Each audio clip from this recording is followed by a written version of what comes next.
Okay, ladies and gentlemen, we are back once again. We've got a fresh interview for you with Tom, the person that you just saw playing that fantastic Golbez list. How are you doing? Good, man. Good. Yourself? Yeah, I'm doing fantastic. Now, we've got to get a lot of questions because nobody's really seen a deck like that before. I mean, it's 47 forwards. Who ever thought that it could make a top 8 cut? 40. There we go. So, new meta, 47 forwards, everyone. How did you find the deck throughout the course of the day? Pretty consistent. Most of the time, the best hand I need is Golbez in the first hand, or at least the backup, the one backup that's in the deck to search for that. Once I can get that out, as long as Golbez remains around for 2 or 3 turns, then you've got good value for him. Even if he does die, you'll feel pretty set up. That was enough pressure to get me through to the top 8, thankfully. Yeah, undefeated in Swiss. That is no mean feat. Yeah, actually really quite impressive. Why don't you talk us through some of the matchups you had throughout the day? Like anything interesting that caught your eye? I was surprised about how some of the matchups I played against wasn't destroying me as quickly as I thought they would. I feel like some of my opponents might not have had the best hands. There was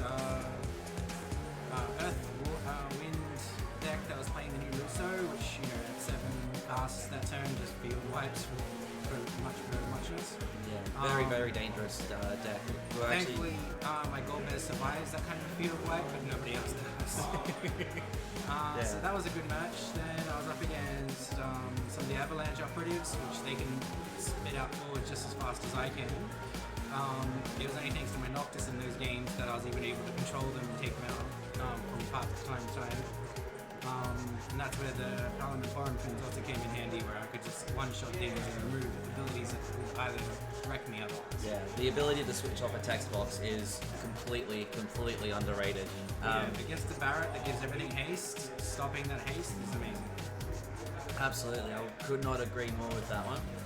Now let's talk about your top cut game. How did you find the matchup? Well, it was very clear that he knew exactly what my deck was and how it was working, and he milled or whatever to make sure that he had the best hand he could. We're able to counter my Golbez as soon as it came out, and even when I had the one game where I had 3 Golbezes in my hand, every single time he answered straight up and just destroyed the Golbez.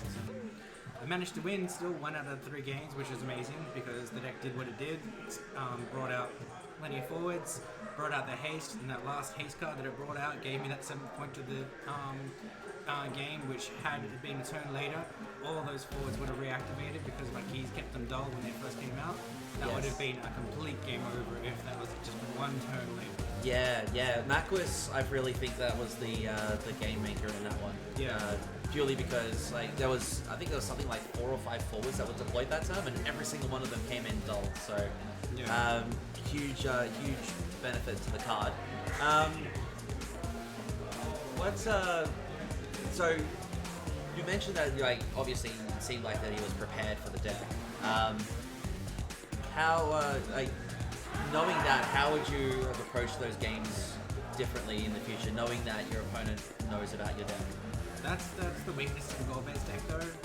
It's not just a one-trick pony, but the best pony in the deck. If they know what about it, then people are going to be able to deal with it as best they can. If they open up the deck and they don't know what I'm versing, and they'll go, "Oh, look, it's a Twins deck," they'll deal with it differently than if they say, "Oh, it's a Golbez deck." Make sure that goes and dies quickly or anything like that. It's a deck that you have to surprise people with. Otherwise, if you don't surprise them, the chances of you winning are dropped already. And unfortunately, at top 8, when you're doing best of 3, there's very little surprises. Yeah.